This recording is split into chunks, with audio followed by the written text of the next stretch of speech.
अगर आप भी चाहते हैं बिट्टू मलंगिया इंटरटेनमेंट का ऑडियो वीडियो सबसे पहले आप तक पहुंचे, तो लाल बटन को दबाकर चैनल को सब्सक्राइब करें और बेल आइकन दबाना ना भूलें। Music by DJ Umesh.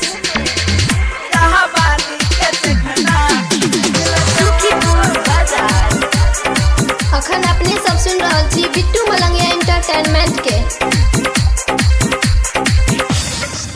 सैया के बहरा भेज देलक यार, देख के पूरा सज देलक। सैया के बहरा भेज देलक यार, देख के पूरा सज देलक। जहानी के चखना सिखला तो गए अपन चक्की में आटा पीस दे तो गे। जहानी के चखना सिखला तो सैया के बहरा भेज देलक यार, देख के पूरा सज देलक। सैया के बहरा भेज देलक यार, देख के पूरा सज देलक। जवानी के चिकना चिकले तो गए अपन चक्की में आटा पीस दे तो गे। जवानी के चिकना चिखले तो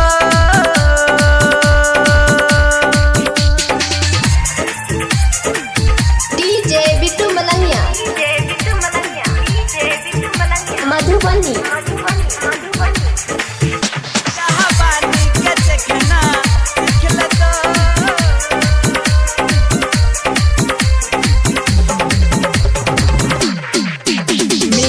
लइचा दिन दुपहरिया में यार, देख के संगवन हरिया में मी। लइचा दिन दुपहरिया में यार, देख के संगवन हरिया में। नींबू जे न रस के गर दे तो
सब टाबा